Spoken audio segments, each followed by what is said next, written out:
Hello, I'm Anthony Hughes, and in this video, I'm going to show you how you can mix and match different playback templates in order to use specific sound libraries for certain instruments in your project. Let's dive straight in.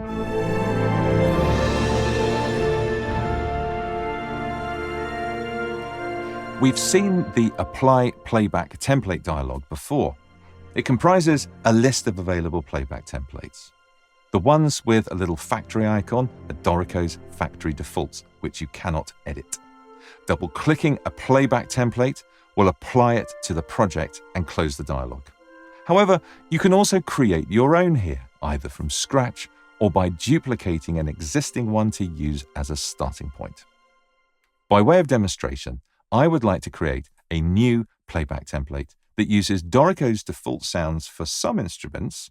Let's say the Olympus Choir Micro for singers and Groove Agent SE for drum kits, and then Note Performer for everything else. This is easy to create from scratch, so I'll click Add Playback Template. This creates a new empty playback template and opens it in the Edit Playback Template dialog. There are some familiar controls at the top of the dialog for including some identification text. Let's give our playback template an easily recognizable name. Here, we can choose to apply a space template along with the playback template if we wish. Below that are the controls that we use to construct our playback template by adding endpoint configurations. At the bottom of the entries list are buttons to add endpoint configurations, either manual or automatic ones. Manual endpoint configurations are the ones you've created yourself. Automatic endpoint configurations are the ones that ship with Dorico, and also the one that installed with Note Performer if you have it. The general principle is that when looking to load sounds to which instruments can be assigned, Dorico looks at the first entry and checks to see whether it contains information about any of the instruments we need. If it does, it uses that endpoint configuration to load the necessary sounds, sets up the endpoints with the correct routing and expression maps required. If there are any instruments in the project that it doesn't have saved information about, then it progresses onto the next item in the list, and so on until all instruments have been assigned to a sound.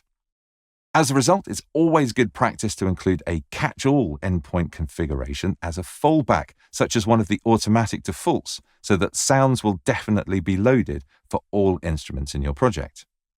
In this example, we want some elements from those Dorico libraries I mentioned, and then everything else from Note Performer. So I shall use the Add Automatic button to select this full Dorico endpoint configuration, and then the Note Performer one. You can use both manual and automatic configurations together here. These are just the ones I need for this example.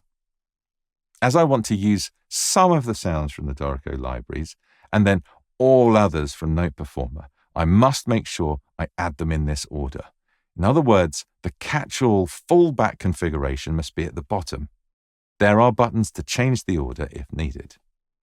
Now, I need to filter this top item to apply only to singers and drum kits. Singers are an instrument family, so I can add them to this Family Overrides list. Drum kits are instruments, so I can use the Instruments Overrides list. Let's search for drum set. There are 2 kits here, and so I'll add both the basic and full versions. Let's just review what's going to happen here. When Dorico attempts to assign an instrument a sound, it will start at the top of the list and ask, is the instrument part of the singer's family? Or is it a drum set? If the answer to either of those questions is yes, it will use the sounds defined in this top entry. In the case of singers, that will mean the Olympus Choir Micro Sound Library. For drum kits, it'll use Groove Agent SE.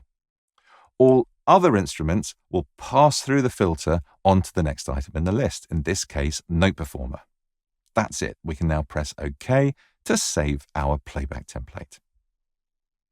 Playback templates are saved outside of the current project, meaning they will be automatically available when you create a new project. I'm going to apply our new playback template to this new empty project. Let's try it out by adding some instruments. First, let's add a piano. The piano we'll use Note Performer for playback as expected. Now let's add a singer. How about a soprano?